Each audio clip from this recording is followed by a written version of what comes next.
da nossa live.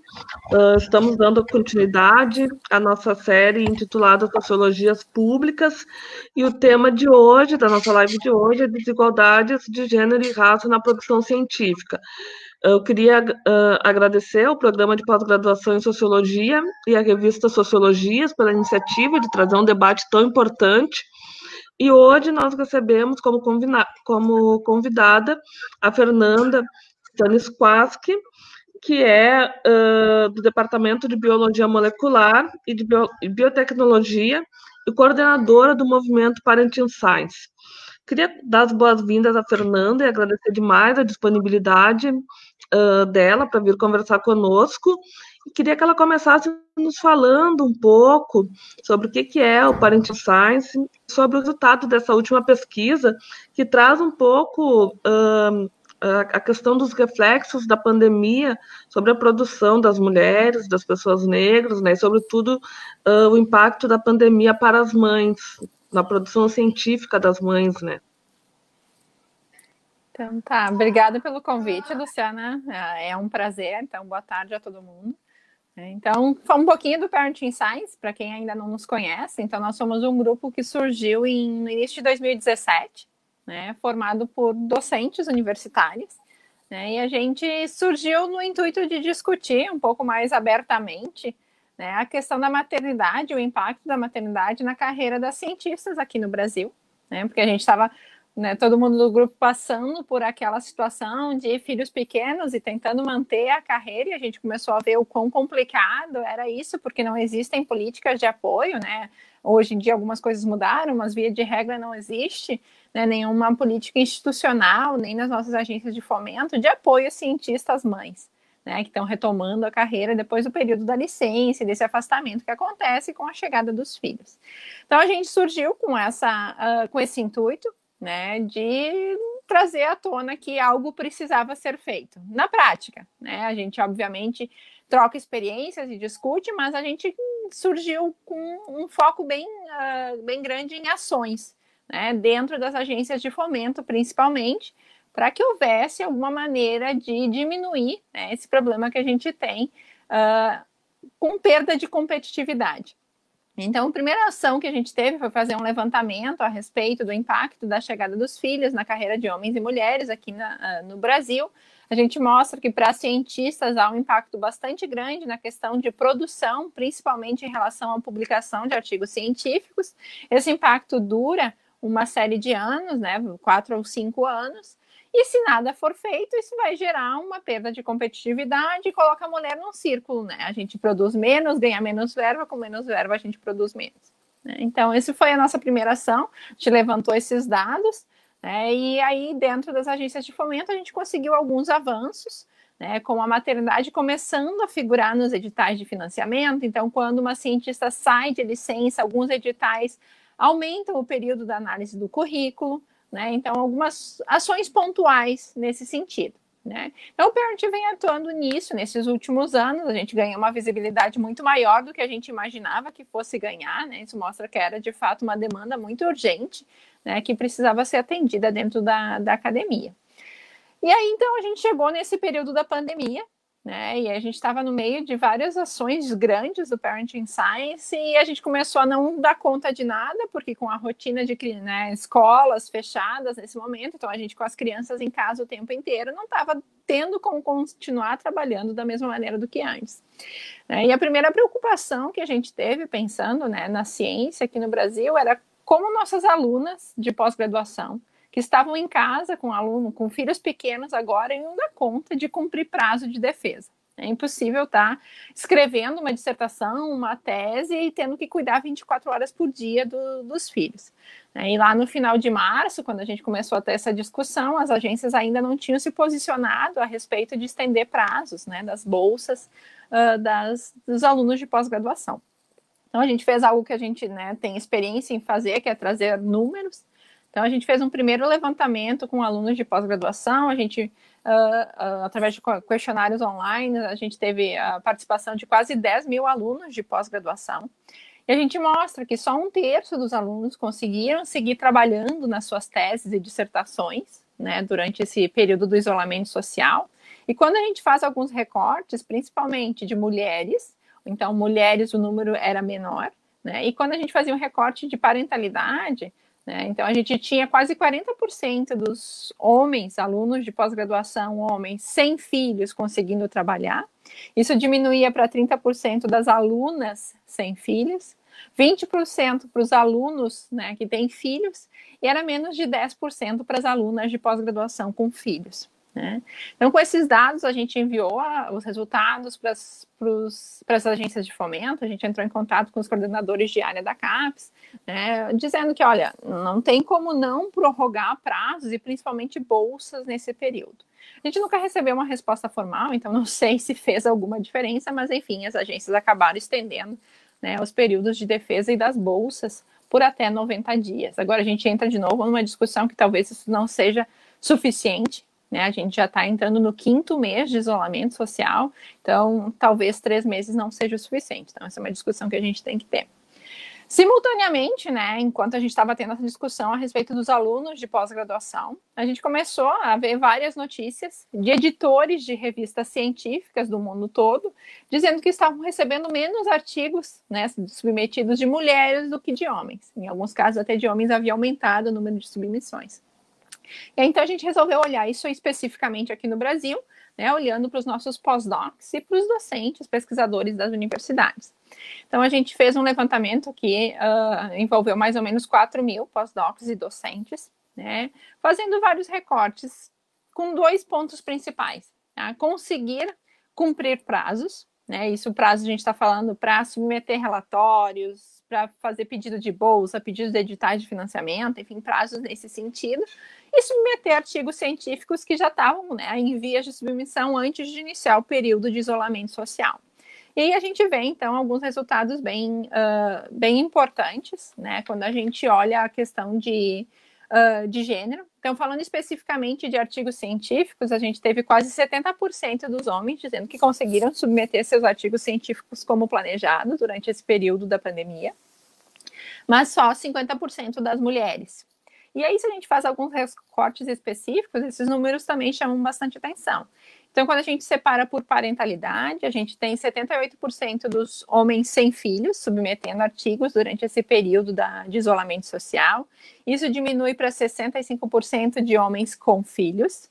Quando a gente olha mulheres sem filhos, são 56%, e quando a gente olha mulheres com filhos, isso é 47% das cientistas que conseguiram submeter artigos nesse período. Tem uma diferença bastante grande, né, quando a gente olha os 2 extremos. A gente também fez uma análise considerando raça, né? E aí, então, tem alguns resultados bastante interessantes, né? Homens brancos são aqueles que declararam estar conseguindo submeter artigos uma maior proporção, né? Os mesmos 78% que a gente viu no grupo como um todo, né?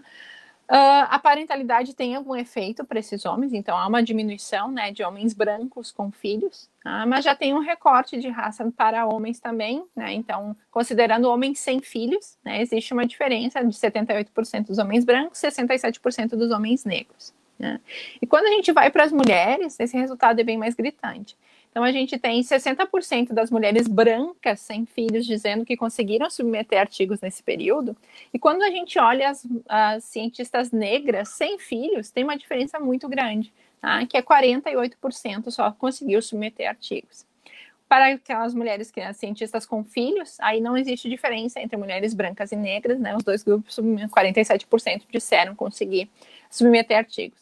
Então, nos chama muito a atenção essa questão de a parentalidade, né? Ter filhos impacta tanto para mulheres brancas quanto para mulheres negras, né? Mas não ter filho não é uma vantagem, né, para mulheres negras como a gente viu para mulheres brancas. Então a gente foi atrás de literatura para tentar entender um pouco do que estava acontecendo, e aí, né, já existem trabalhos mostrando que o isolamento das mulheres dentro da academia é muito maior para mulheres negras, ou seja, o racismo é um problema muito sério dentro da academia e na ciência aqui no Brasil, né, e isso fica bem claro nos nossos resultados, né, onde a gente tem essa distinção muito grande entre mulheres brancas e negras de como funciona o sistema aqui no Brasil. Né, então, esses foram os dados gerais, né, quando a gente olha algumas particularidades, né, a gente tinha, né, alguma ideia de se havia algum efeito diferencial em áreas. Tá? Essa diferença de gênero se mantém independente da área que a gente olha. Em todas as áreas do conhecimento que a gente avaliou, existe uma diferença entre conseguir cumprir prazos e conseguir submeter artigos científicos ou entre homens e mulheres. Né? Tem 2 fatores que também influenciam bastante. Né? O primeiro é a idade dos filhos, né? Falando para aqueles cientistas que têm filhos. Então, crianças até 12 anos de idade têm um efeito muito grande na possibilidade da mãe submeter artigos e cumprir prazos, né? Durante esse período de isolamento social. Chama a atenção que existe uma diferença muito grande, por exemplo, para submissão de artigos. Né? Cientistas mulheres com filhos até 1 ano de idade, ou seja, bebês.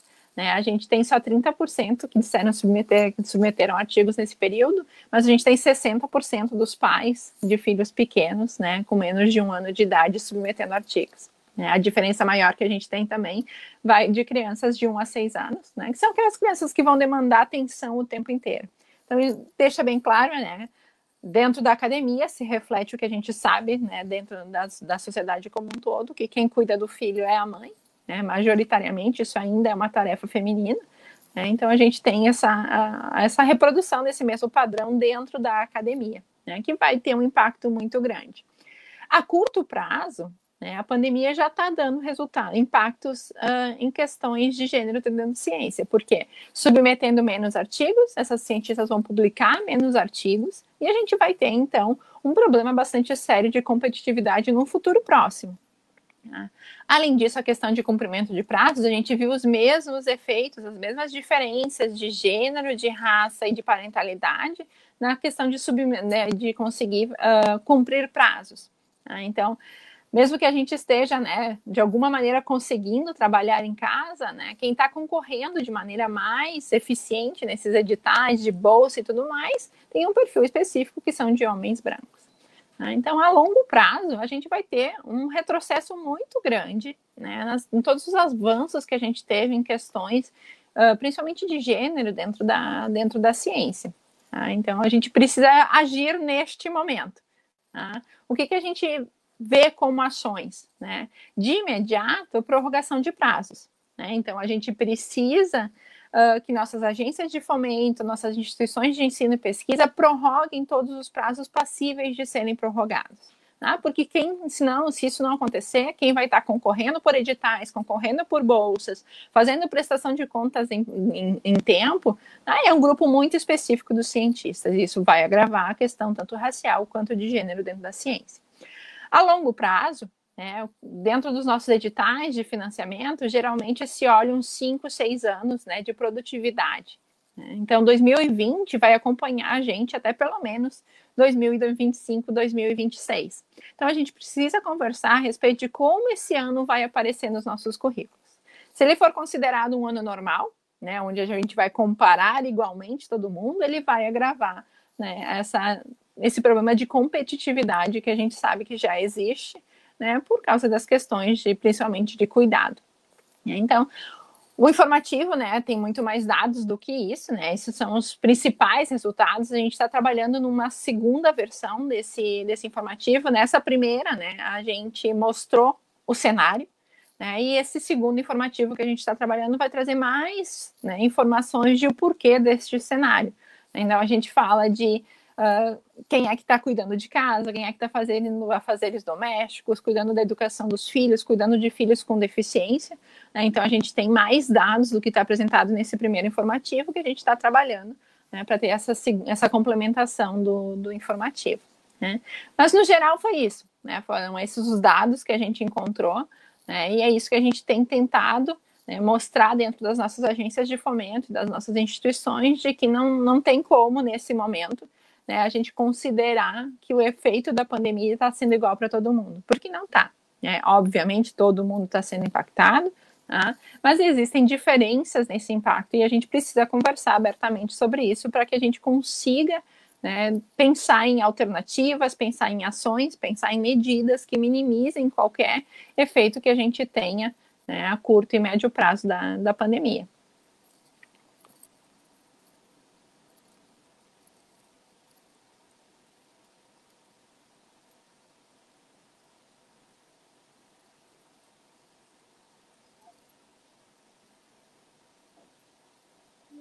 Obrigada, então, Fernanda. Sem sombra de dúvida, a pesquisa de vocês, ela mostra de um modo muito contundente as desigualdades na produtividade, os atravessamentos de gênero e raça, que, na verdade, de alguma forma a gente intuitivamente esperava, mas vocês estão trazendo isso de uma forma científica.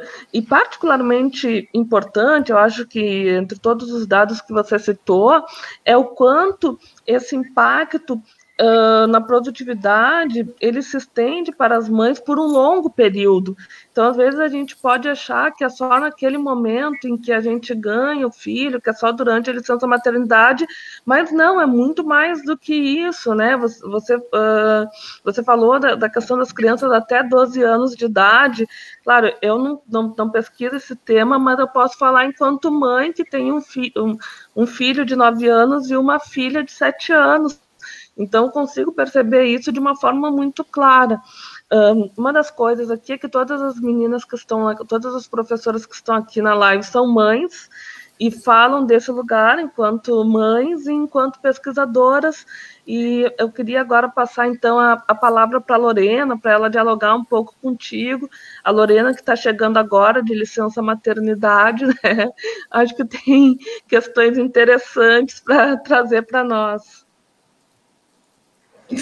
Obrigada, Luciana. Obrigada, então, Fernanda. Realmente é uma enorme satisfação contar com você aqui nessa conversa, né? Porque, de fato, é um tema que diz respeito a nós todas, né? Sejam nós todas pesquisadoras mulheres, sejam nós todas pesquisadoras mulheres que são mães, né? Mas que só tem saída possível, ou seja, a gente só vai conseguir, de alguma forma, administrar isso coletivamente, né? Então, é uma conversa que diz respeito ao programa de pós-graduação em Sociologia, assim como os demais programas de pós-graduação, né? Para as pessoas que são os nossos colegas que são ou não mães ou pais, né? Porque, de fato, bom, é uma questão coletiva. Assim, enquanto a gente ficar trazendo isso, né? E lidando com isso no nível individual, isso vai ser muito perverso com as pessoas envolvidas. E eu acho que talvez esse seja um dos grandes méritos, né, do Parent Science em geral, mas também nesse relatório que vocês fizeram e que foram extremamente ágeis. Assim, também tenho uma admiração muito grande pela eficiência de vocês, que muito rapidamente conseguiram trazer de uma forma embasada essa discussão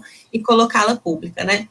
Bom, de certa forma, algumas das questões assim desse começo de conversa que eu queria fazer contigo passam por aí, desse lugar do público e do privado, né? Então, ressaltando primeiro esse mérito, né, de algo que estava sendo vivenciado pessoalmente, né, por muitas mulheres, e que vocês explicitaram, então acho que isso já coloca a conversa em outro patamar. E aí eu acho que a gente tem duas discussões, né?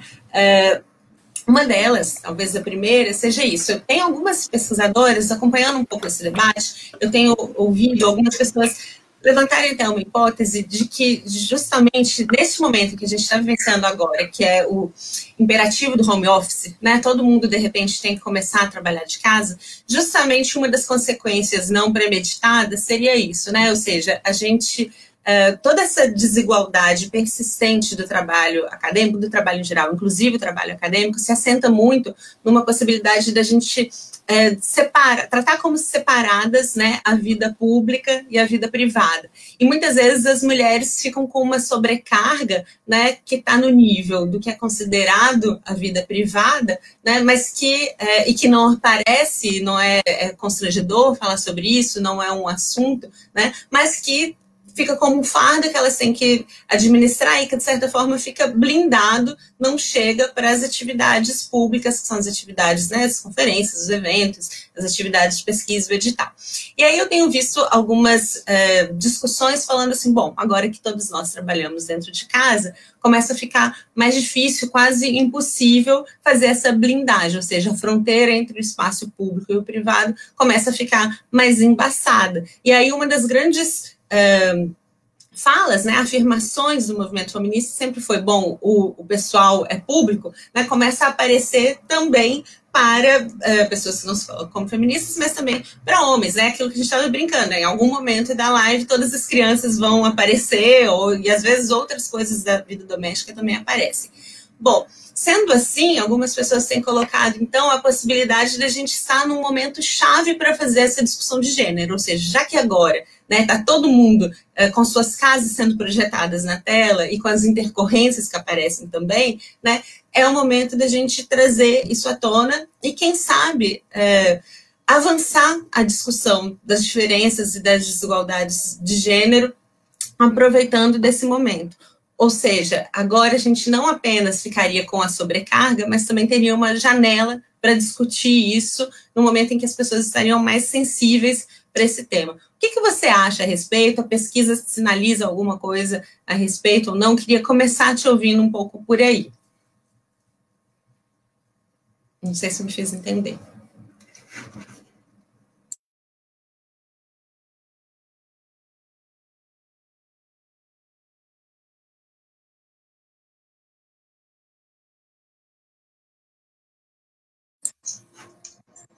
Será que a Fernanda caiu? Não está ali aparecendo. Acho que agora... Ah, não. Acho que caiu a conexão. Caiu. A gente pode aguardar um pouquinho. De repente, enquanto ela não volta, não sei se os colegas querem reagir um pouco a esse comentário. O que vocês acham? Acho que agora ela está voltando. Oi, gente, desculpa. Imagina. Eu estou no celular e alguém me ligou no WhatsApp aqui, deu um pane geral. Desculpa. Imagina. Tá. Não, então, eu acho que um ponto super importante é isso, né? De que a gente vive isso, de que existe essa separação entre vida privada e vida pública, né? Obviamente tem limites, né? Mas não tem como separar, principalmente na questão da maternidade, né? A mulher que eu sou hoje é diferente por causa da maternidade e, enfim, todas as rotinas, tudo muda, tá? Então não existe essa separação. E eu acho que dentro da academia a gente tem um problema muito sério, né? Que é essa visão de que não tem, né? O profissional, o pessoal é o pessoal, né? Então, de fato, né, estarmos todos obrigatoriamente trabalhando de casa traz a oportunidade dessa discussão, né?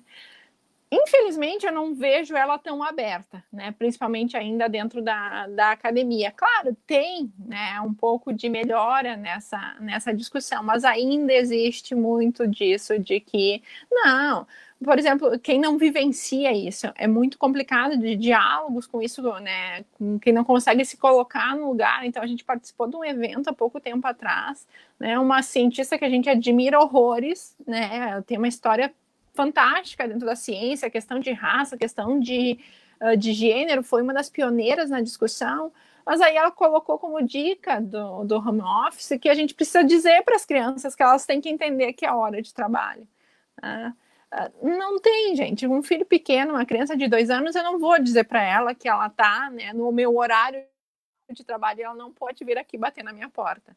Então a gente ainda tem um problema nessa discussão para aquelas pessoas que não vivenciam isso, né? Então, mas eu acho extremamente necessário, né? E eu espero realmente que esse período da pandemia mostre isso, né, de uma maneira mais abrangente, leve essa discussão para mais gente, né, do que só os grupos de mães que estão discutindo como está sendo difícil trabalhar em casa e conciliar esses dois fatores, né?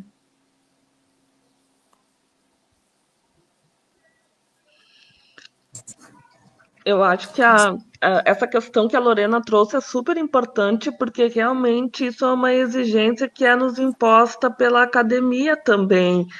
Nós temos que levar o profissionalismo acima de qualquer coisa, e a nossa carreira ela é sempre atravessada por questões pessoais. Até a própria questão de produzir um artigo não é algo automático.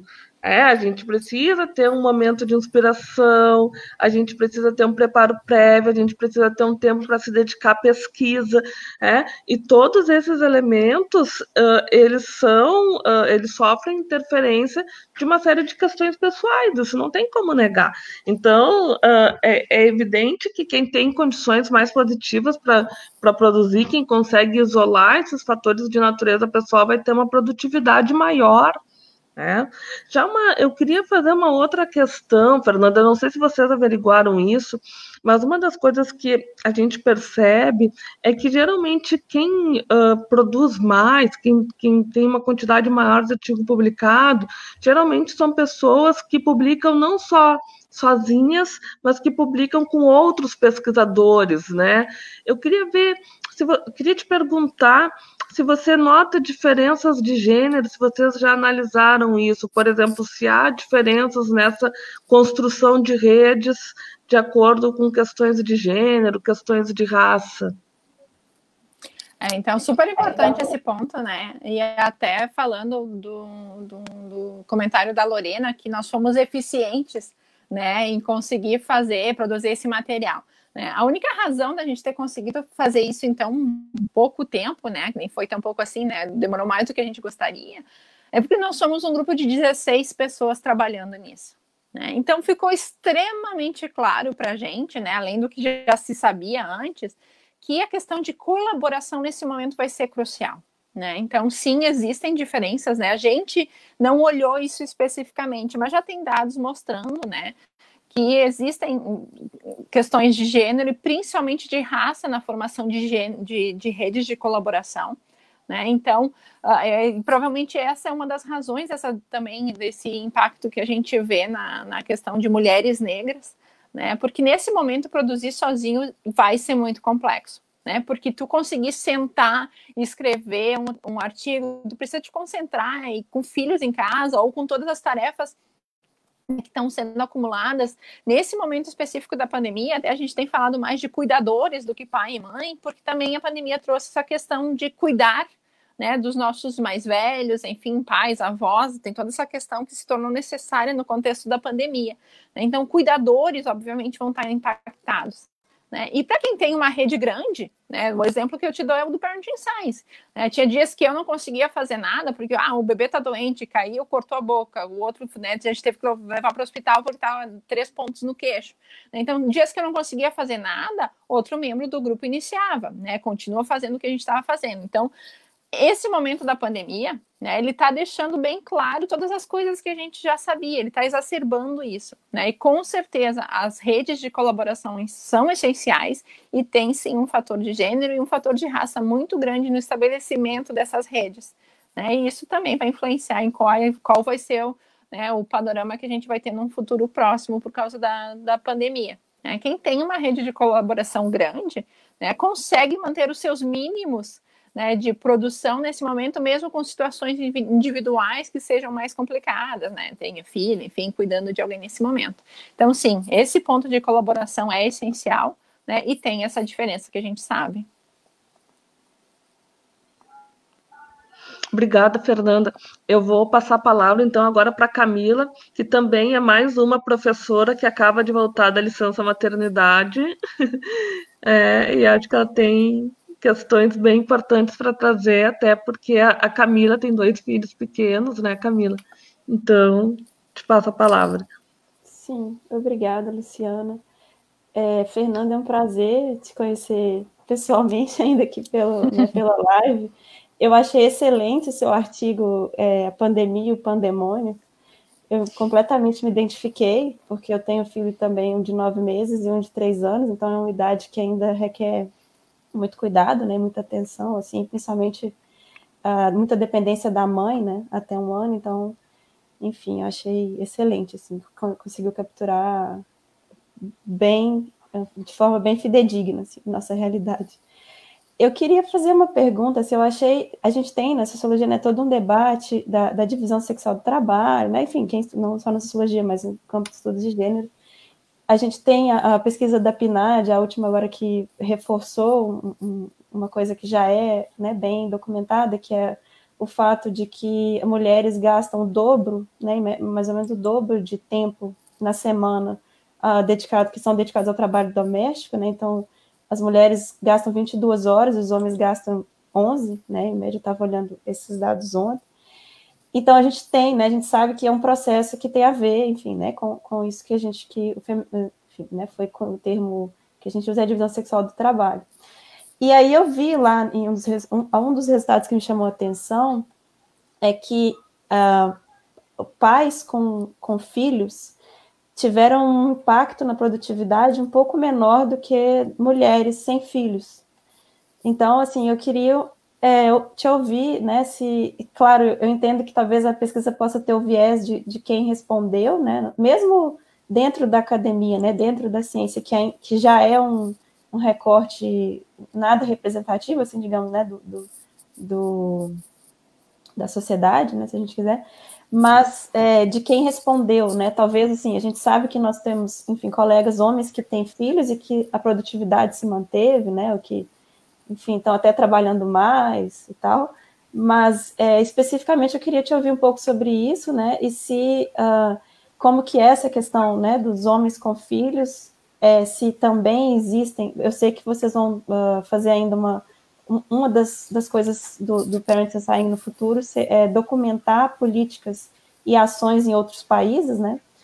Então, tem um pouco essa perspectiva, se há alguma ação em relação a isso, que a gente sabe que os editais, eles contemplam, né, o tempo da licença maternidade, alguns contemplam o tempo da mulher, mas, enfim, né, eu queria um pouco fazer essa questão que eu acho que tensiona, né, essa ideia enfim, falar um pouco assim, dos homens cuidadores e como que o Parenting Science tem visto isso.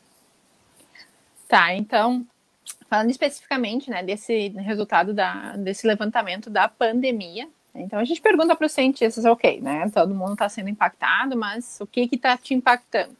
Né, então, quando a gente olha, né, mulheres e homens, né, e aí então a gente teve 73% das mulheres dizendo que o acúmulo de tarefas domésticas, né, tem impactado a sua produtividade, só 60% dos homens. Já tem uma diferença que é até menor do que a gente previa por causa desses dados que a gente já conhece, que a mulher dedica o dobro do tempo, né, na semana do que homens para o trabalho doméstico. Né. Quando a gente olha a diferença entre quem tem filhos, né, então 87% das mulheres com filhos disseram que os trabalhos domésticos estão impactando mais do que o normal a sua produtividade, e 70% dos homens, né, também tem essa diferença. Quando a gente fala especificamente do cuidado, né, então a gente teve 81% das mães dizendo que cuidados com os filhos estão impactando a sua produtividade e 68% dos pais. Né. Então a gente já tem, né, diferenças nisso, de quem é que está cuidando, que é o que a gente já imaginava, né, dessa questão. A gente, né, também tem a questão de, nesse momento da pandemia, todas as tarefas escolares, né, ou seja, nossos filhos também estão trabalhando, né, ensino remoto, EAD, enfim, tudo mais, né, foi onde a gente viu menos diferença. Né, a gente teve 40% dos homens dizendo, né, que essas tarefas impactam a sua produtividade e 46% das mulheres. Né, então, onde a gente teve mais igualdade, né, de impacto foi em relação à tarefa de, né, ajudar os filhos em idade escolar. Então, a gente mostra também que, como já se imaginava, existe essa diferença entre tarefas domésticas e cuidado com os filhos. Sobre as políticas, né, a gente tem feito esse levantamento aqui no Brasil e em algumas ações internacionais, né, do que corriqueiramente pode ser feito, né, não falando especificamente do período da pandemia. Tá? Algo que é super importante de pontuar, tá? E que é uma questão de tensão, às vezes, na discussão, né? É que a gente luta, geralmente, por apoio a cientistas mães. Tá? E aí entra a discussão de, mas o pai está cuidando também e tudo mais. Então, tem estudos em outros países mostrando, por exemplo, o tenure track, né, que é a carreira estável nos Estados Unidos, né, tu ter tenure lá, tu chegou no topo da posição onde tu tem estabilidade. Né. Se existe, quando fizeram políticas de parentalidade neutras, considerando tanto homens quanto mulheres. Isso favoreceu os homens e prejudicou as mulheres, né, porque aí, então, os pais produziam muito mais e elevavam a competição em relação às mães. Né? Então, a questão de políticas, ela tem que levar em consideração maternidade e paternidade de maneira distinta, porque senão a gente continua perpetuando essas diferenças. Né? Então, tem alguns exemplos de políticas que funcionam muito bem. Eu gosto sempre de trazer um exemplo da Austrália. Né? Eles têm um programa que eles chamam de Advancing Queensland, né? Na província específica de Queensland, né? Onde eles têm o que é o nosso sonho de consumo, que são editais de financiamento específicos para cientistas retornando da licença. Né? Então, quando a cientista sai de licença, né, tem a possibilidade de contratar um substituto para a pesquisa, né, porque o que acontece aqui no Brasil? A gente sai de licença da universidade, se contrata um professor substituto, né, para dar conta da carga didática, dar aulas no teu lugar. Mas a parte de pesquisa fica completamente parada. Então, eles têm essa política, né, de permitir esse apoio durante a licença, né, principalmente pensando, seguir com orientações e tudo mais. Então, tem essa possibilidade. E depois do retorno, a cientista ganha uma verba, né, para retomar sua carreira, né? Então, eles já mostraram que isso fez com que muitas cientistas não abandonassem, né, a carreira de cientista depois de ter filhos, que a gente sabe que é um problema, né? A gente não tem números aqui no Brasil, isso é algo que a gente gostaria muito de avaliar e a gente ainda não conseguiu, né? A gente queria ver a questão de evasão das cientistas, né, depois da maternidade. Mas, por exemplo, nos Estados Unidos, né, eles mostram que 43% das mães da área de STEM, né, de ciência e tecnologia, das exatas, elas abandonam, né, a carreira depois do nascimento dos filhos. E homens, essa taxa vai para 20%.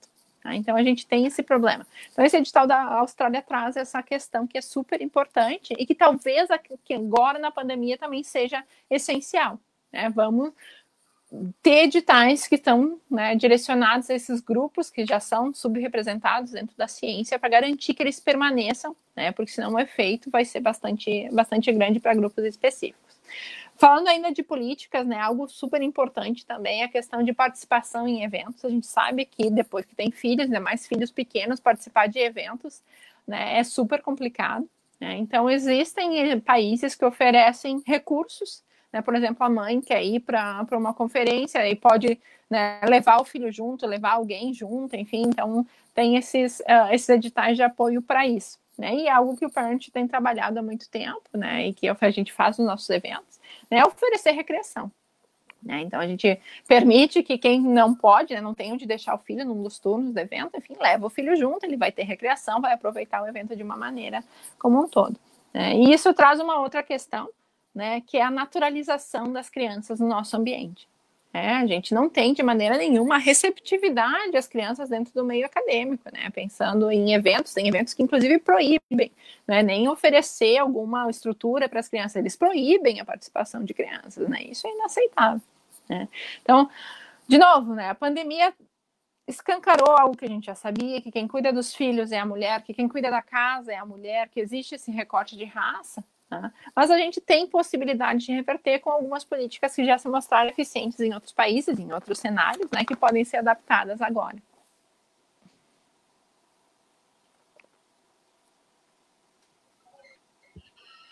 Eu passo, então, agora a palavra para a Melissa. Oi, obrigada.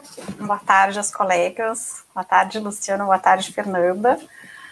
Bom, então, eu estou nesse grupo também como mãe, né, de uma menina que acabou de fazer 6 anos, e estava aqui também anotando, né, eu li quando saiu o material, né, achei assim, muito interessante. Eu acho que eu respondi essa pesquisa, eu respondi várias, sinceramente não sei qual que foi, né, e numa delas eu achei uma coisa assim interessante, né, e eu tive uma dificuldade muito grande de responder as perguntas, da forma como elas foram formuladas, porque a forma como o questionário foi construído não previa uma situação que é a minha particular, né, que eu queria saber se vocês fizeram porque nesse relatório não aparece isso, né, se vocês fizeram esse recorte, né, ou se vocês vão fazer essa tabulação específica para o estado civil, para a condição, né, porque eu sou divorciada, né, então aqui sou só eu com a minha filha, então divisão de tarefas, né, então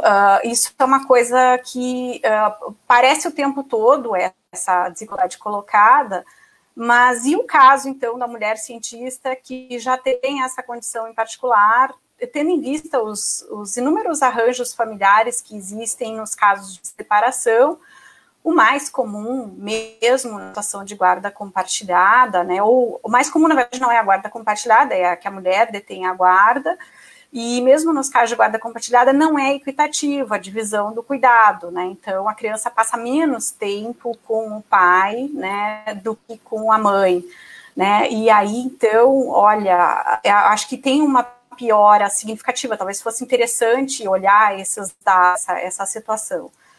E outra coisa que a gente se dá conta é que a rede de apoio, ela é essencialmente feminina, né? Depois eu fui me dando conta, né, no agravar da pandemia, de que todas as pessoas que atuam numa rede de apoio são mulheres, né? Se não é a avó, é a sogra, é a professora, porque são professoras, né, na educação infantil, na sua imensa maioria, né? São as empregadas domésticas, né? Sejam elas diaristas, mensalistas, né? E nos mais diferentes vínculos, são pediatras, são psicólogas, assim, é uma coisa, e de repente todo mundo estava, né, fora, então, assim, uma sensação, assim, de desamparo pela falta das mulheres, né, nas nossas redes, né, que reforça, né, essa dimensão coletiva, né, do apoio, né. Então, eu gostaria de te ouvir em relação a isso, né, se vocês buscaram esse dado, se já tem alguma coisa, porque eu acho que virão outros relatórios.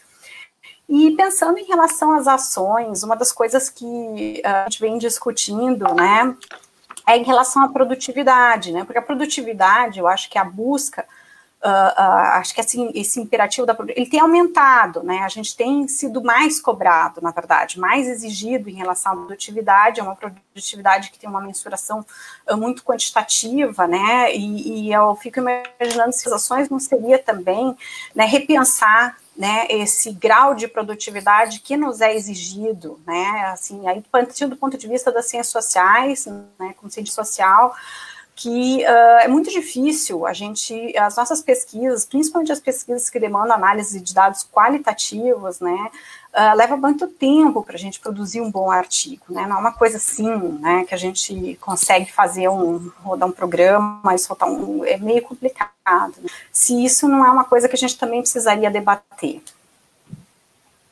Tá, então, começando pela tua primeira pergunta, né, sobre o Estado Civil. De fato, a gente não pergunta o Estado Civil, né, se é casado, enfim, separado, né, a gente não tem esta informação, né, e depois até nos questionaram que deveríamos ter, e, enfim, ficou sem nesse momento, não tem como mudar.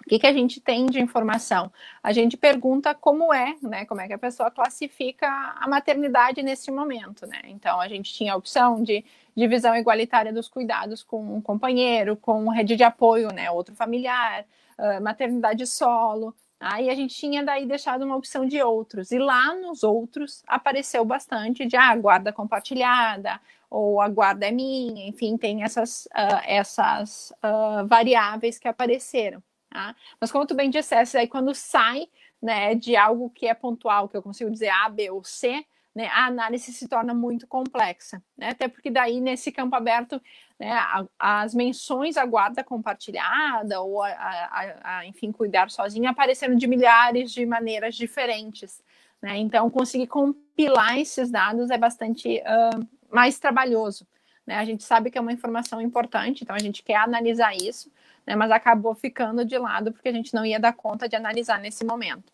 Né? Então, a gente aprendeu isso também, que tem que deixar uma questão mais estruturada para essa parte, né, de estrutura familiar, porque senão fica bem complexo de analisar, e a gente sabe que é importante. Também tem a questão, né, de mulheres que não têm família, no sentido de nem marido para cuidar, porque infelizmente ainda aparece, e uma das coisas que aparecia também nos comentários é de ter que cuidar do marido, inclusive, né, não pensando em doença nada, mas sim de organizar a rotina, porque também está em home office e tudo mais.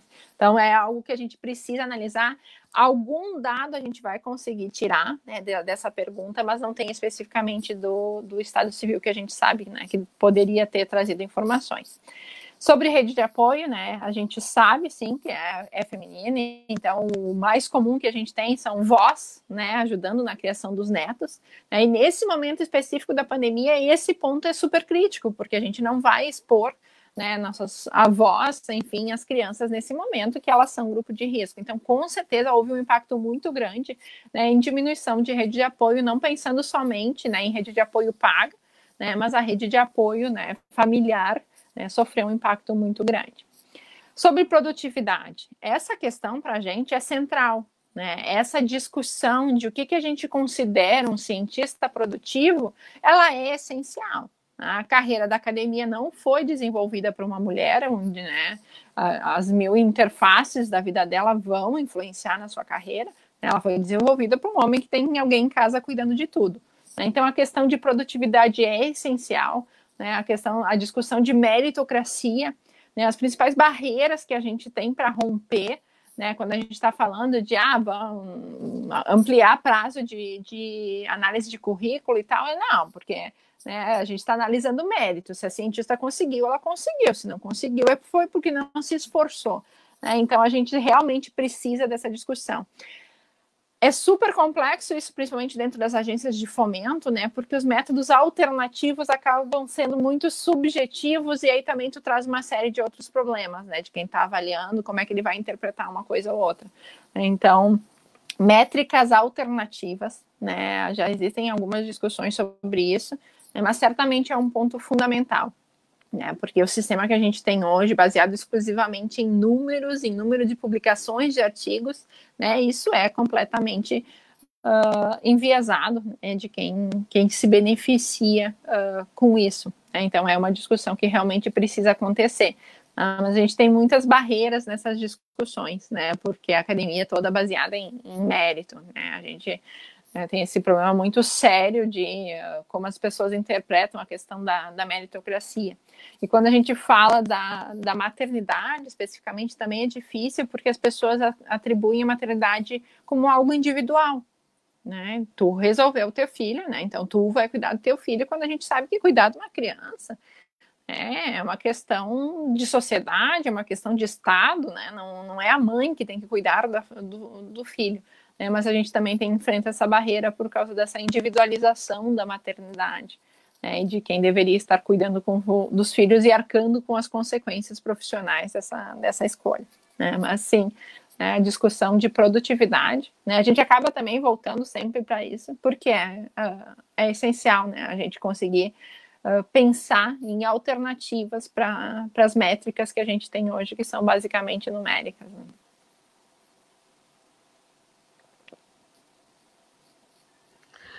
Fernanda, tem uma pergunta que veio do público, que é sobre a situação das professoras de rede privada. A questão é se o Parenting Science tem alguma visão em relação a isso, né? Já que, geralmente, essas professoras sequer têm 6 meses de licença maternidade, e o que essa pessoa está colocando é que parece que a pesquisa de vocês está muito voltada para professoras e pesquisadoras de instituições federais. Como é que ficaria assim a questão para as professoras da rede privada? A gente sabe que é uma realidade distinta, mas eu não sei se, enfim, a gente certamente tem vieses de amostra, né, do parent como um todo. Né? Nossos questionários são sempre respondidos por muito mais mulheres do que para homens, mesmo em cenários onde a gente tem mais homens do que mulheres. A gente tem esse viés. Mas, por exemplo, nesse específico da pandemia, 90% dos nossos respondentes, né, pensando nos docentes, eram de instituições federais. A gente teve só 10% das instituições privadas, né, respondendo. Então, isso também dificulta um pouco a análise. Né? Mas a gente sabe, sim, que são realidades bem diferentes. Né, a questão da carga horária didática é diferente, enfim, a gente sabe que essa é uma realidade diferente, mas a gente não teve muitas respostas para analisar, a gente não fez esse recorte ainda, né, é possível tirar alguma informação disso especificamente, mas a gente sabe. A questão da licença é essencial, né?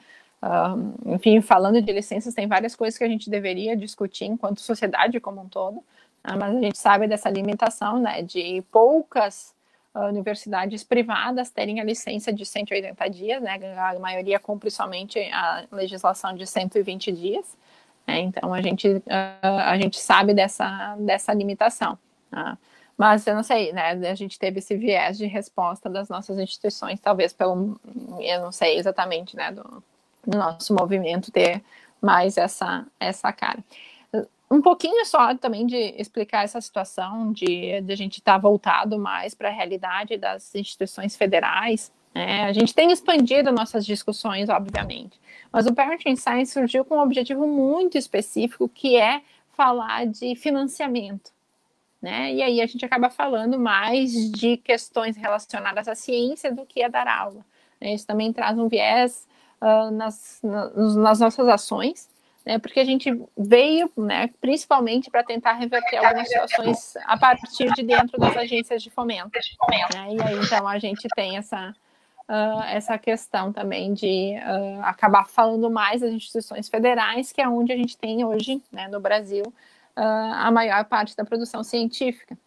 Porque várias vezes também nos questionam, vocês não falam das cientistas que estão dentro das empresas, né?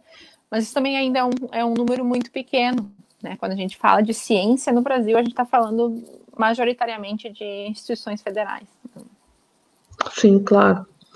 Fernanda, uma outra questão que eu queria te fazer, me parece que a questão da parentalidade, ela, de algum modo, vocês têm propostas muito concretas, como a prorrogação de prazos, a análise do currículo durante um período mais longo, mas como a gente poderia pensar em ações concretas que pudessem dar conta dessas desigualdades raciais? Porque me parece que a gente está diante de um problema mais complexo. Eu sei que vocês ainda não chegaram nessa fase da pesquisa, mas eu teria como hipótese de que talvez o perfil das pessoas negras que estão atuando como docentes e como pesquisadoras, o perfil socioeconômico, ele é diferente do perfil socioeconômico dos docentes negros. Dos docentes brancos, desculpa. E aí eu acho que por uma série de questões relacionadas ao racismo estrutural mesmo, que marca a nossa sociedade, essas pessoas se inserem de uma maneira muito diferente. Mas como isso pode ser contemplado, por exemplo, essas diferenças, elas podem ser contempladas em editais, como elas podem ser contempladas no momento de destinação de verbas, enfim, como isso poderia ser pensado em termos de ações concretas que dessem conta do problema da desigualdade racial. Bom, então, esse é um assunto que para o Parent é novo, né, no sentido de focar nessa variável, né? Então, a gente tem tentado trazer essa intersecção. O Parent começou basicamente das nossas experiências pessoais. Então, a gente tinha, sim, falhas em algumas das questões que a gente não abordava. A questão racial era uma delas. Então, a gente assumiu o compromisso de mudar em relação a isso e trazer essa questão que é central. Né? Essa intersecção entre gênero e raça, ela é fundamental na discussão e a gente não seria, né, não teria sucesso na discussão de gênero se não trouxesse a intersecção de raça. Mas, enfim, é algo que a gente está ainda caminhando, né, nesse sentido.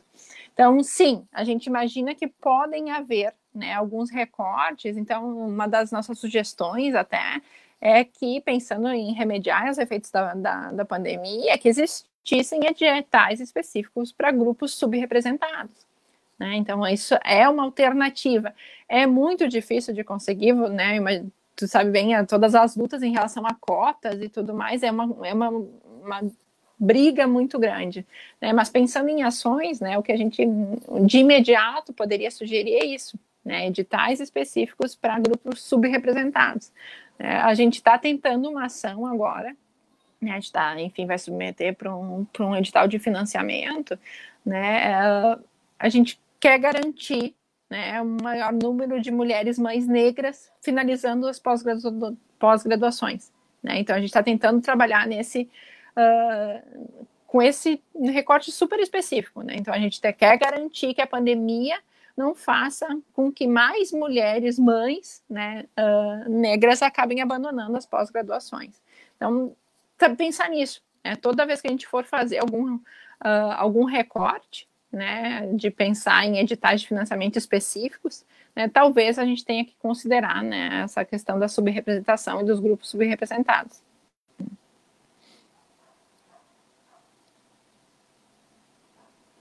Obrigada, Fernanda. Deixa eu passar a palavra agora para a Lorena. Obrigada.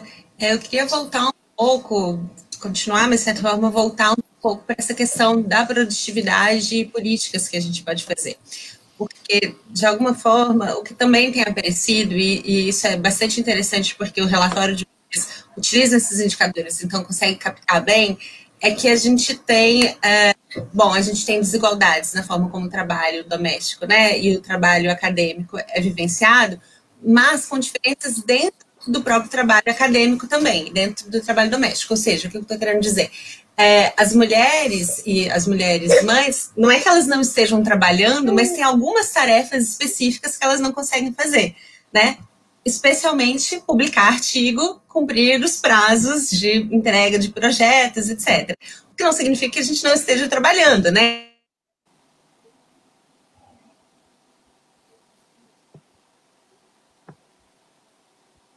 Lorena, tu ficou muda, Lorena. Bom, acho que foi no meio Perdemos o finzinho que tu ficou muda. Eu acho que foi a participação do filhote aqui que acordou. Mas então, não sei até que ponto, né, exatamente isso aconteceu, mas o que eu estava dizendo é que justamente não é que há diferenças dentro do trabalho, né? Ou seja, mesmo no trabalho acadêmico, a gente consegue fazer algumas tarefas e outras não, né? A gente já tinha alguns estudos mostrando como que mulheres, de modo geral, assumem tarefas que são tarefas menos prestigiosas dentro do trabalho acadêmico, ou seja, é muito mais comum ter mulheres assumindo cargos que sejam cargos de administração, que não repercutem em prestígio acadêmico, né, tarefas burocráticas, etc., e menos comum ter homens nessas mesmas tarefas, ou quando assumem são tarefas que são muito mais, né, gloriosas, etc. Na pandemia, isso, de certa forma, também se assevera, né? Ou seja, a gente consegue, e talvez essa parte que tenha perdido, eu consigo participar de muitas reuniões com o bebê em volta, brincando, etc. Mas eu não consigo escrever um artigo, eu não consigo escrever um projeto. Bom, pensando nisso, né, e eu acho que o relatório de vocês capta isso bem, utilizando isso como indicador, né? Entrega de artigo como submissão de artigo como indicador. Pensando nisso, vocês já têm conhecimento de alguns editais ou vocês pretendem fazer alguma discussão sobre como que a gente pode também rever essas métricas do que é uma cientista produtiva? Porque, na verdade, uma cientista produtiva não é apenas a que publica, né, mas é também a que orienta bastante, é também a que assume tarefas de gestão que fazem com que o programa de pós-graduação ande, né, e uma série de outras coisas. Então, queria te ouvir se existem editais que deem conta dessas outras métricas, né, de reconhecimento de trabalho, ou se não, e se você tem essa discussão por aí. Tá, então falando de editais de financiamento especificamente, né, do que tu mencionaste, orientações, sim, né, o número de orientações e de defesas de alunos de mestrado e doutorado, isso em alguns editais aparece, sim. Questões administrativas nunca vi. Sinceramente, não lembro de ter visto, né, nenhuma pontuação de editais de agências de fomento, né? Obviamente, em progressão funcional, dentro das instituições tem isso, né? Mas a agência de fomento, não. Eu não lembro de ver nenhum e nem perto de qualquer discussão a respeito disso. Um outro ponto também importante, né? Eu não vou lembrar os números agora, né? A gente tem essa informação. Mulheres se envolvem muito mais com extensão do que homens. Né? Extensão toma muito tempo, gente, fazer um trabalho de levar a universidade para fora dos seus muros. Aí a gente tem muito mais mulheres do que isso. E extensão também raramente vai aparecer, né, como critério de produtividade. Então, sim, a gente pode já ainda, né, com as coisas que a gente já tem de possíveis métricas, pensar em ampliação nisso. Né? Então, pensar em extensão, função administrativa e tudo mais. Né? Isso pode sim aparecer. Né, mas até onde eu sei, não existe essa discussão dentro das nossas agências de fomento. Essas coisas vão aparecer, progressão funcional e tudo mais, né, isso tem. Né, e de fato, sim, existe essa distinção, né, de quem vai assumir os cargos lá de baixo, onde vai ter 1 milhão de trabalhos sem nenhuma glória, são as mulheres. Isso também isso é bastante claro, né, assumir chefia de departamento, coordenação de congrade e tudo mais, a gente tem um número maior, porque é um trabalho infinito, né, gente? Eu sou coordenadora do curso agora da biologia, né? Tem dias que meu mundo é responder e-mail a respeito de coisas da Congrade, ainda mais especificamente nesse momento do ensino remoto que vai ser implementado, né? Como é que eu vou escrever um artigo, né? A gente aqui em casa ainda se divide, a gente consegue se dividir, né? Meu marido também é docente, então de manhã eu fico com as crianças, ele trabalha, de tarde ele fica com as crianças e eu trabalho. Mas muito da minha tarde, né, é em função da Congrade nesse momento. Né? Então, sim, a gente tem essa questão de outras tarefas que fazem com que a ciência caminhe, que a universidade caminhe, ou ela não caminharia se não fossem essas funções, né? E, de novo, tem uma cara bem típica, né, de quem assume essas funções, é bem específico os grupos que vão estar lá, né? Então, é uma alternativa, né, que isso comece a figurar, né, porque, enfim, tu está produzindo, tu não está fazendo um artigo, mas tu está produzindo, tu está contribuindo. Eu acho que uma discussão bem importante é a questão de contribuição efetiva, né? Porque também, ok, um cientista publicou 50 mil artigos, fez diferença na vida de alguém, gente? Talvez não. E eu não estou falando mal da ciência básica, né? A ciência básica é essencial para tudo. Mas quem sabe alguém que assumiu um outro trabalho que não seja publicar artigos, né? Está contribuindo para a ciência tanto quanto esse outro pesquisador, mas não vai receber mérito nenhum. Né? Bolsista de produtividade nunca vai ser na vida, né? Porque basicamente gira em torno de publicações e orientações.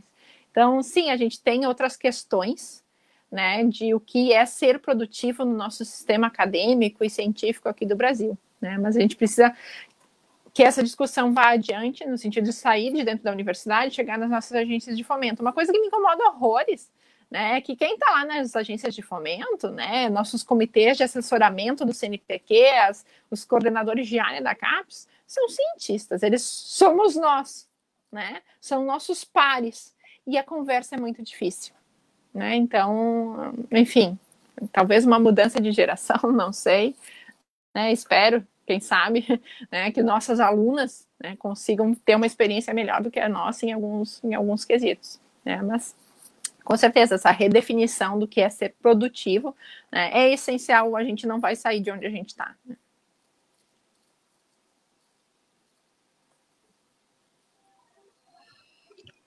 Então tá, Fernanda, acho que a tua observação é essa questão que a Lorena te trouxe, a tua resposta, acho que elas são essenciais para a gente pensar, inclusive na questão da desigualdade. A gente não consegue romper a desigualdade se a gente não conseguir romper com as próprias normas que estão estabelecidas na academia.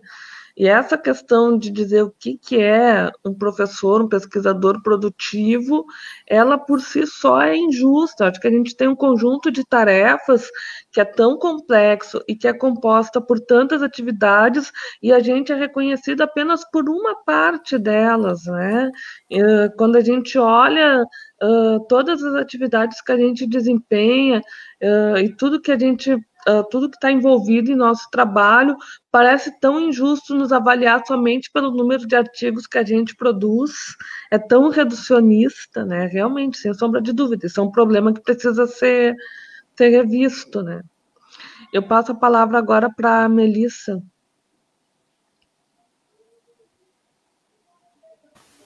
Obrigada, Luciana.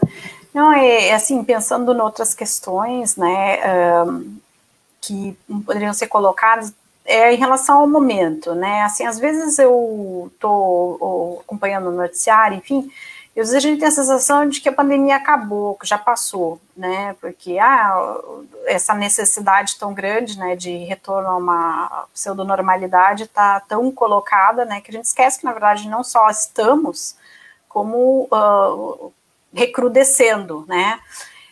Eu não sei se o Parenting Science pretende medir isso em outro momento, né, pensando que essa pesquisa pode se tornar um pouco, ter mais características de uma pesquisa longitudinal, porque eu tenho a impressão de que as condições tendem a piorar, por uma série de razões, né, então tem várias pessoas que, bom, a gente vai, o próprio exemplo da URGS, né, a gente, no início, até estava conseguindo se dedicar a algumas outras atividades, até porque ainda não havia uma definição sobre o ensino remoto emergencial.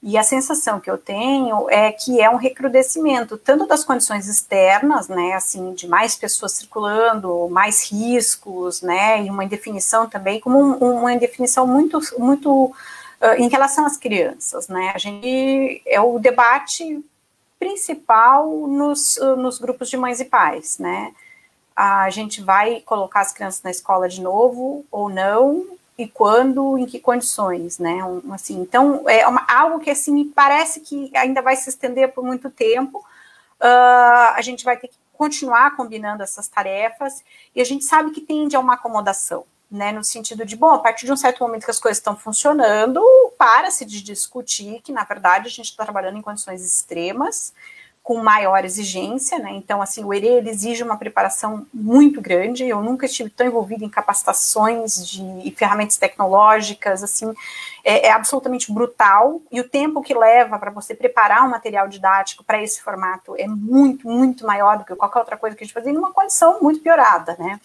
Então, eu acho que talvez fosse interessante revisitar, ou seja, se esse fogo desse, até para ver os efeitos disso, do prolongamento no tempo, né, e aí a gente está falando de questões bem complexas e bem pesadas, né, que é a piora, né, das questões de saúde mental, né, quanto tempo a gente aguenta, né, nesse esquema,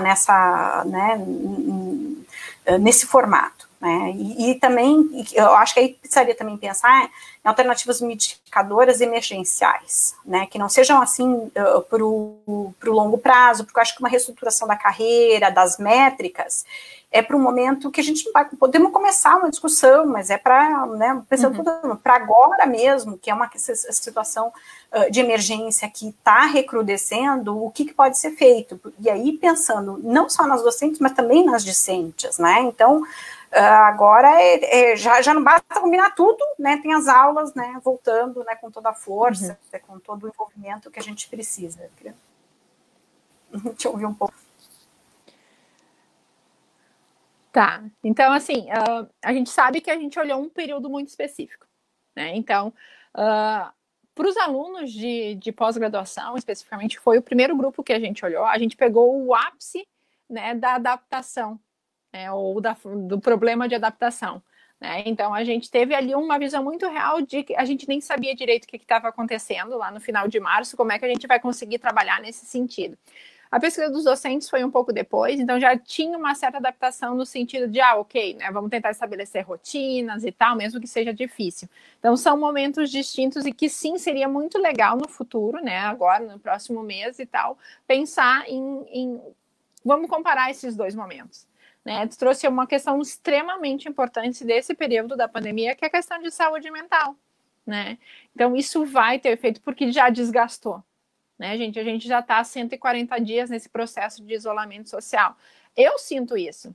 Né? Então, lá em maio, por aí, foi um período que a gente estava super ok. Tinha que ficar acordado de madrugada, beleza. A gente fez alguns editais trabalhando de madrugada, não tem problema.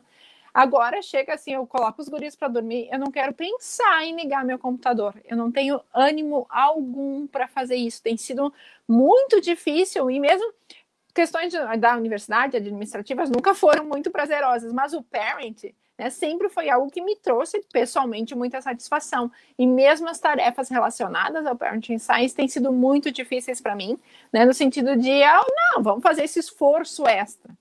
Esse esforço extra agora já não está mais tão fácil de acontecer e está relacionado à saúde mental. Esse período de incerteza. Lá no início a gente imaginou, ok, a gente vai ficar em casa 1 mês, 2 meses, vai passar. A gente está beirando 5 meses nesse isolamento e não sabe quando vai passar. A gente não sabe quando vão reabrir as escolas e, além disso, eu não sei se eu vou deixar meus filhos irem para a escola nesse período. Né? Eu tenho um bebê de 1 ano e 9 meses, impossível ele seguir qualquer regra de higiene, né? Ele lambe as paredes, gente. Então, não tem isso. Um bebê bem impossível. Meu filho de 5 anos também, eu tenho muito claro, abriu a porta da escola, eles vão se embolar um em cima do outro, porque eles não aguentam mais de saudades, entendeu? Então, mesmo que as escolas reabram, é um período que vai ser extremamente estressante pra gente, né, porque, ok, meu filho mais velho tem 7 anos, a gente consegue conversar com ele a respeito de lavar as mãos sempre, de usar álcool gel, de ficar mais longe dos amigos, mas, assim, já está no limite, né? Crianças menores do que isso não tem, gente, eles aprendem com o corpo, eles vivem com o corpo, né? Então também é um momento de estresse bastante grande esse retorno, né? E isso tudo vai impactando em como a gente consegue trabalhar, né? Como eu disse antes, eu pessoalmente estou sentindo isso e eu vejo, né, no grupo ao meu redor que vai ser diferente. Então, talvez a gente faça a pergunta de saúde mental, né? Então, a gente teve, acho que, 8% das mulheres e 4% dos homens dizendo que questões de saúde mental estavam impactando sua produtividade naquele período. Se a gente repetir isso agora, eu tenho certeza que vai ser muito maior. né? Porque agora está pesando muito mais. Seria super importante repetir. Eu não sei se a gente tem fôlego no Parenting Science para repetir isso né, num futuro próximo. Eu não sei se as pessoas vão ter saco de responder mais um questionário, né? Porque a gente está voltado, né, com questionários de tudo quanto é jeito, né? Porque agora a pesquisa também teve que se readaptar. Né? A gente não está mais fazendo entrevistas, né, conversando, enfim, tudo teve que ser readaptado, então projetos todos tiveram que ser readaptados e isso acabou gerando uma sobrecarga também de atividades online em relação à pesquisa, né, de questionários e tudo mais. Então, não sei, eu realmente não sei se num futuro próximo a gente vai avaliar, seria extremamente importante, né, mas eu não sei se vai acontecer. Fernanda, eu teria mais uma pergunta, que na verdade é uma pergunta do Alexandre, nosso colega aqui do programa de pós-graduação em Sociologia, Alexandre Magalhães. Ele está perguntando quais são as medidas que as revistas podem tomar para diminuir as desigualdades de gênero. Já houveram sugestões, né? Mas, de novo, volta para a discussão de mérito, de análise, né? Enfim... de qualidade dos trabalhos, mas falando especificamente, né, desse período do Covid, a gente sabe que revisão por pares tem sido um problema muito grande, né, porque tu não está conseguindo revisores para as tuas revistas, né, tá todo mundo assoberbado com 500 mil questões outras para resolver, né, então prioridade talvez nas submissões com primeira autoria ou autorias femininas, né, talvez isso fosse uma alternativa agora, mas é bem complexo de pensar em relação às revistas especificamente. Uma coisa que elas podem, né, ter de função existe viés intrínseco, né, gente? Tu olha o nome e pensa, né, isso é bom ou não. Isso mesmo que inconscientemente tem essa questão do viés intrínseco. Então já, né, vários trabalhos mostrando que se tu põe John ou Jen, as análises são completamente diferentes, né? Então, revistas assumirem o double blind, né? A gente nunca sabe quem revisou, eles também não tem que saber quem submeteu, né? Então, isso talvez seja um caminho, né, agora, mas para resolver a questão de número de submissões vai ser bem difícil, né, porque é uma questão que foge, né, das editoras, mas eu acho que essa questão do double blind, né, de tu não saber quem é que escreveu aquele artigo, né, seja fundamental. Algumas revistas já incorporam, né, a gente submeteu esse artigo do Parenting Science na Research Policy, e lá é double blind. Né? Mas na nossa área de biológicas e tal, pouquíssimas revistas, né, tem isso. E a gente sabe, né, gente, viés implícito é algo extremamente forte, né, que tem em relação à raça e a gênero, né, muito, muito grande. Então, talvez uma alternativa fosse isso, né, uma política mais generalizada de análise cega mesmo. Né? Não vamos olhar se é o John ou se é a Jen que está submetendo, né, esse artigo. Né? Talvez seja uma alternativa.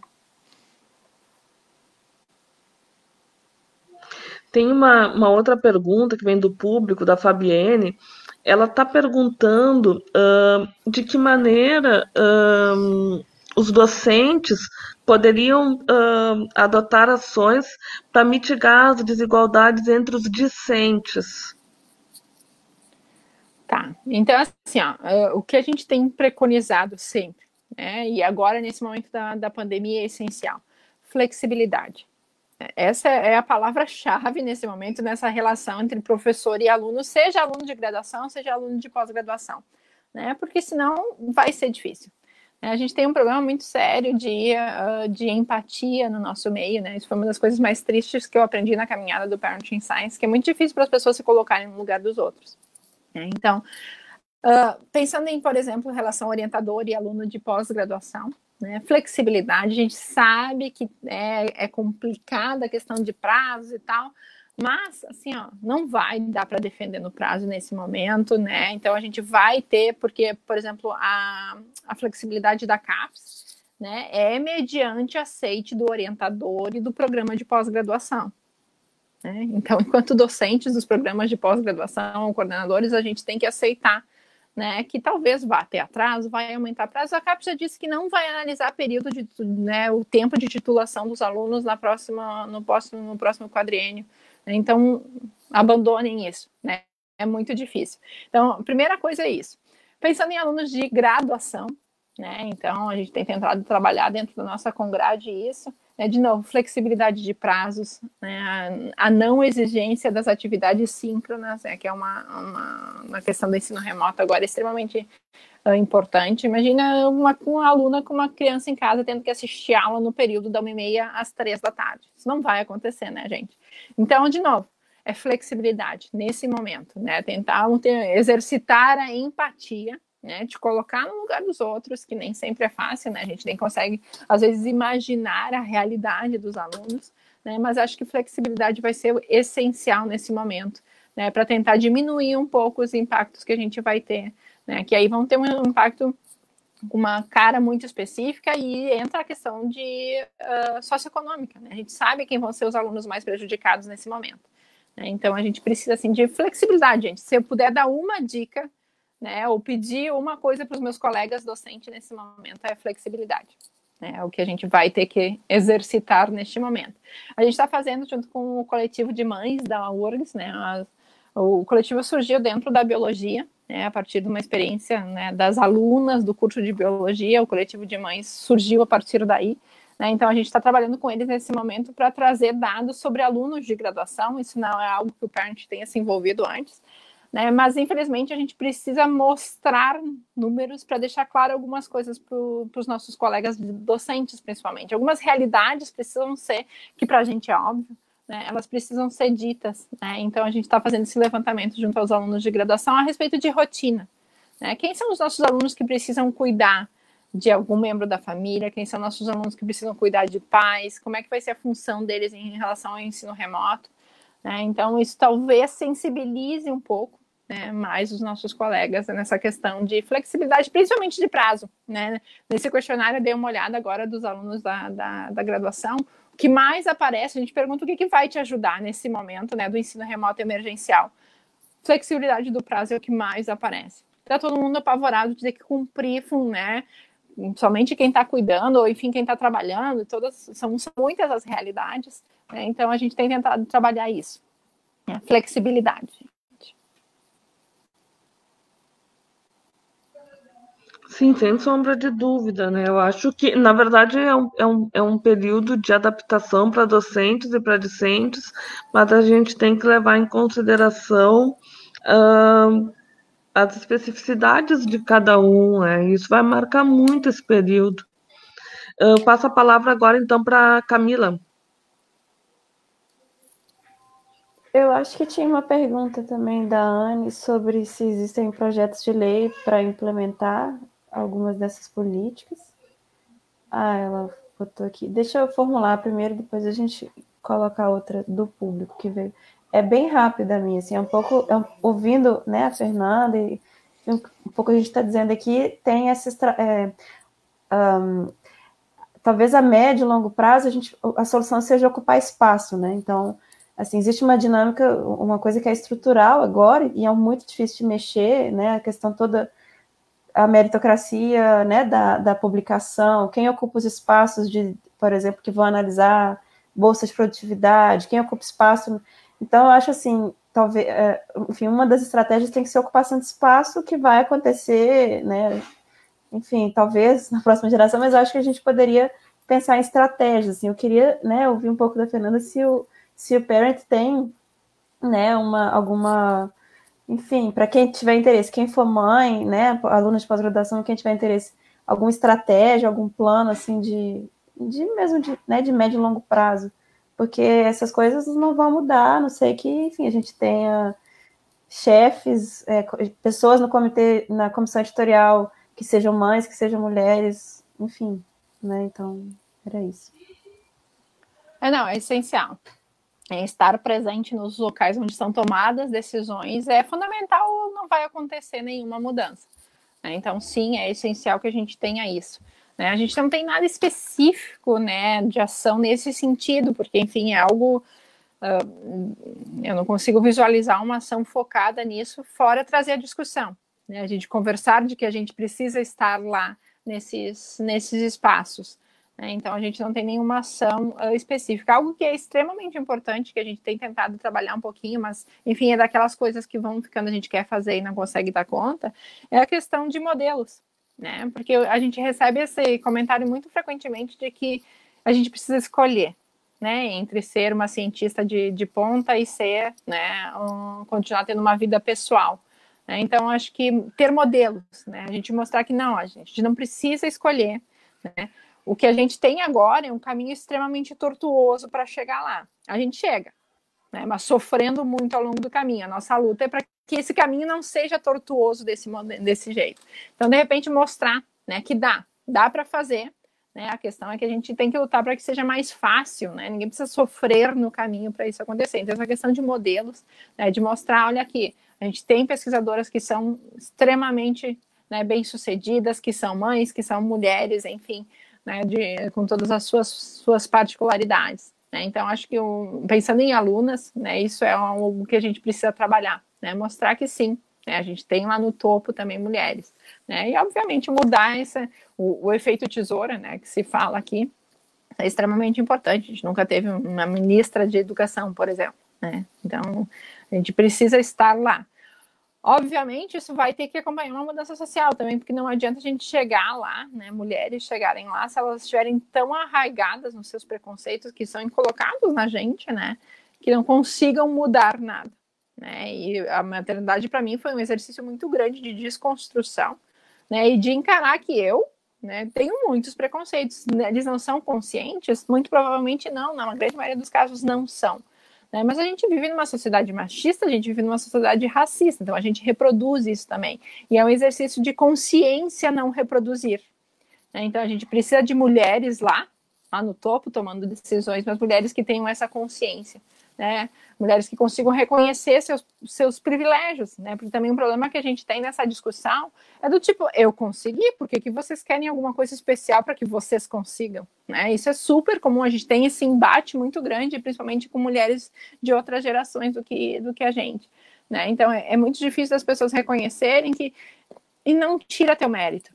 Tu ter tido privilégios na tua vida não tira o teu mérito, tu te esforçou, tu estudou, tu chegou lá.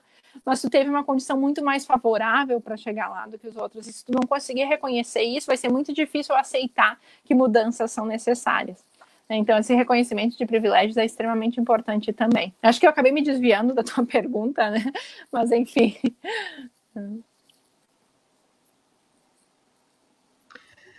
Fernanda, teria uma última pergunta que vem do público.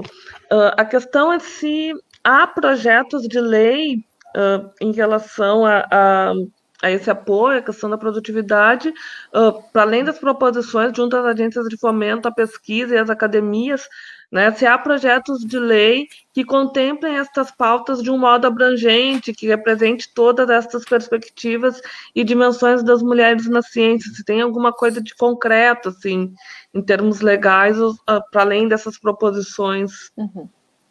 Tá, então existem pouquíssimos projetos. A gente tem, na verdade, né, falando especificamente de mulheres na ciência, né, então projetos de lei são poucos. A gente tem conhecimento, na verdade, de 2. Um é positivo, né, então a criação de editais específicos para cientistas mulheres, né, o que faz sentido com a nossa luta. Só que essa mesa deputada fez um outro projeto de lei que é extremamente ruim. A gente até está em contato com ela porque a gente gostaria muito que ela retirasse o projeto de lei. Porque o que foi a proposta dela? Que se desconsidere do currículo das cientistas o ano do nascimento do filho. Qual é o problema disso? A gente já mostrou com números do Parenting Science, o ano do nascimento do filho é um ano de alta produtividade. Né? A gente não publica um artigo que eu produzi ontem. Né? Eu fiz uma pesquisa de anos e vou publicar um artigo. Então, né, o meu exemplo particular, o ano de maior publicação que eu tenho é 2013, que foi o ano que nasceu meu primeiro filho. Porque elas vêm de anos anteriores, né? Então, retirar, por exemplo, no meu princípio, se retirasse em 2013 do meu currículo, eu seria extremamente prejudicada. Então, esse é o projeto de lei que tem, no momento a gente entrou em contato com ela, explicou toda a questão de atemporalidade da produção científica, a gente não tem como medir né, quando é que isso também é extremamente variável de área para área. Então, por exemplo, né, no grupo tem matemáticas. Na matemática é comum demorar 1 ano, né, entre o processo de revisão vai e volta. Então, não tem como ter isso. Né? Então, de projeto de lei específico de mulheres na ciência, a gente conhece esses 2. né? E sendo que esse segundo tem esse problema bem sério, né? Que é um projeto que vai acabar prejudicando os cientistas e não auxiliando, tá? Quando a gente começou essa discussão, então, a gente disse, mas o que vocês propõem? Tá? Ainda é muito, né, todas as políticas que a gente tem, por exemplo, disso, de aumentar o tempo de análise do currículo. A gente não sabe se isso é eficiente ainda. A gente não sabe se aumentar 1 ano faz diferença, se a gente vai precisar aumentar 2. A gente ainda não sabe. E isso virar uma lei ainda não é o momento. Pelo menos não é a nossa interpretação. A gente precisa primeiro entender o que funciona. Sei lá, tem, por exemplo, na questão de distribuição de bolsas de iniciação científica para os orientadores. Então, teve universidade que botou cota para quem era, né, cientista-mãe que teve licença, teve universidade que deu pontuação extra no currículo, teve universidade que expandiu o período de análise do currículo. A gente precisa saber o que dessas políticas funcionam. Para aí, sim, a gente pensar nisso, né, estar lá no legislativo, virar uma lei e ser aplicado de maneira geral. Então, nas questões específicas da maternidade, a gente ainda não sabe o que vai funcionar. Então, esse é um problema de pensar em leis nesse momento, né? E aí acaba acontecendo algo precipitado, né? Eu entendo, obviamente, a boa vontade, né, de propor uma lei nesse sentido, mas ela foi sem embasamento, né? Não fomos nem consultados nesse momento, não que o Parenting Science seja a única pessoa que pode falar a respeito de maternidade, não é isso, né? Mas falando especificamente de produção, publicação de artigos científicos, a gente tem dados sobre isso, né? Então a gente precisa pensar com mais cuidado nesse momento, né?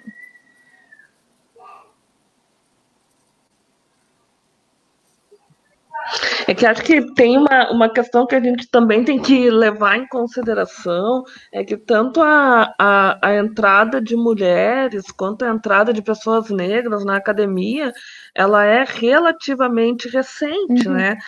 Durante muito tempo a academia era formada, ainda é, mas ela era mais ainda formada majoritariamente por homens brancos. Então, na verdade, o que está acontecendo é que a gente está tendo uma mudança de público, a gente está entrando com outro perfil de docentes e a academia não necessariamente se transforma. Claro que tem certas coisas que não podem ser transformadas, que não tem como mudar tudo, mas em compensação nós teríamos que pensar como essa diversidade de público ela vai impactar nessas regras que já existem, né? Então acho que existe a necessidade de se pensar num equilíbrio, né? Eu vou passar para as colegas fazerem as suas considerações finais, fazer os seus últimos comentários. Então passo agora para a Melissa. Bom, eu só queria agradecer poder participar desse debate, né? Eu acho que estão propiciado também uma interlocução com colegas, né, de outras unidades que estão pensando questões que também nós trabalhamos muito, né, no campo da sociologia, das ciências sociais, da antropologia também. E essa interdisciplinaridade eu acho que é fundamental, né, porque a gente percebe que existem questões comuns sobre as quais a gente trabalha teoricamente, né, e também faz muita pesquisa empírica, e é muito legal a gente ver a pesquisa que emerge de diferentes lugares da URGS e conversa, dialoga muito, né, de uma forma muito frutífera, né, entre nós. E eu acho que essa é a ideia da questão coletiva, né, de nós nos reconhecermos enquanto pessoas que estão trabalhando juntas, né, e podendo pensar soluções a partir de lugares diferentes dentro da URGS, né. Então, gostei muito de participar, muito obrigada. Camila? Também agradeço muito pela participação, pelo convite. Essa iniciativa foi excelente. Acho que esse tema a gente precisa ocupar todos os espaços possíveis para falar dele, né? Então, enfim, achei que foi um diálogo bem legal. E queria agradecer também à revista, né, e ao programa de sociologia. Lorena? Então, obrigada, também me somo aos agradecimentos, né, a Fernanda, as colegas, a Luciana, a Alexandra e a Priscila que participaram da organização, a revista Sociologias e o PPG, acho que realmente é um debate fundamental. E eu queria encerrar, Fernanda, falando que, assim, há um tempo atrás, antes de ser mãe, eu li um artigo seu, assinado junto com a Márcia Barbosa, que me impressionou muito, assim, que nele vocês discutiam que as mulheres que sobrevivem, é um pouco do que você estava falando agora há pouco, das mulheres que sobrevivem na academia e continuam sendo cientistas e conseguem um lugar de destaque, vocês usavam uma expressão, eram as super-heroínas com privilégios. E eu fiquei muito chocada com aquilo, assim, de que, poxa, quão perverso é um sistema, né, que a mulher, para sobreviver nesse meio, ela tem que ser uma super-heroína, nesse sentido de aquela que depois de colocar os filhos para dormir vai trabalhar de noite, né, ou seja, ela tem que dar conta de muita coisa, mas que também tem que ter privilégios, porque ela tem que pagar alguém para ficar com as crianças, ela tem... Isso é muito cruel, né? Então, eu acho fundamental vocês falarem, darem nome para essa situação, colocarem isso a público, né? E eu acho que a gente precisa de debates como esse para que a gente possa lutar para que não seja assim, né? Ou seja, o que a gente pode fazer para que não sejam que não exija que nós sejamos nem super-heroínas, né, e que nem sejam apenas as mulheres que podem contar com privilégios que permaneçam na ciência, porque além de pessoalmente a gente está causando muito sofrimento nesse caminho, a gente certamente está fazendo uma ciência muito pior, se ela depende apenas desse grupo, né, então que a gente tenha uma ciência mais ampla, mais diversa, mais heterogênea, para a gente conhecer muito mais, né, então obrigada pelo debate que vocês têm feito, né, e pela presença aqui com a gente. Fernanda, queria então te agradecer em nome do programa de pós-graduação em Sociologia, em nome da revista Sociologias. Acho que o trabalho que vocês têm feito, sem sombra de dúvida, é um trabalho excelente e que tem nos ajudado a refletir sobre uma série de questões que são fundamentais para o próprio processo de produção de conhecimento.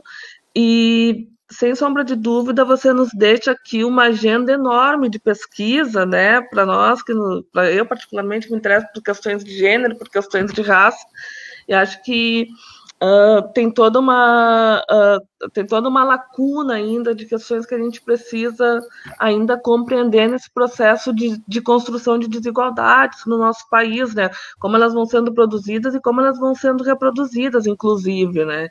Então, te agradeço muito, foi um debate muito rico. Muito obrigada, Fernanda. Obrigada, gente. É um prazer participar, sempre aprendo muito, né? Eu acho que essa questão de intersecção entre as áreas é extremamente importante, né? Eu venho de uma área completamente, né, fixada em bancada, em números, né? Essa minha obsessão por números vem da minha formação também, né? Então acho que essa troca, o Parent tem sido uma experiência de crescimento para mim gigantesca, né? Não só pessoal, mas profissional também. Eu tenho certeza que eu me tornei uma cientista muito melhor depois do Parenting Science, porque eu vi, né, outros caminhos que a gente acaba não vendo normalmente dentro da nossa formação, né, nessas áreas que são mais distintas. Então, é um momento que, né, foi um crescimento muito grande, né, e só para encerrar, né, esse é o essencial, né, acho que a Lorena falou, a gente precisa dar nomes para as coisas, a gente precisa falar sobre as coisas. A academia não vai mudar enquanto não admitir que ela tem um problema de raça, enquanto ela tem um problema de gênero, né? A academia é racista, ela é sexista. Se a gente não falar isso, nada vai acontecer. A gente precisa dar nome para isso, né? E a questão dos privilégios que a gente falou é a realidade, gente. É difícil de assumir, né? Porque tem a questão do mérito, né? De eu me esforcei para estar aqui, não foi porque eu tive privilégios. Então a gente precisa trabalhar isso também. Eu acho que essas são as discussões que vão fazer diferença.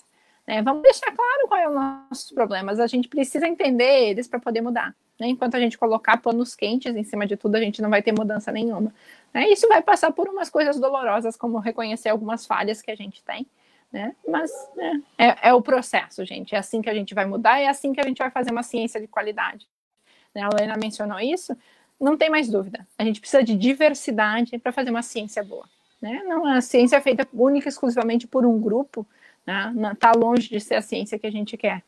Mas é isso, gente. Obrigada. Obrigada mais uma vez, Fernanda. Obrigada a todos e todas que acompanharam a nossa live e nos encontramos na próxima edição. Obrigada. Boa noite.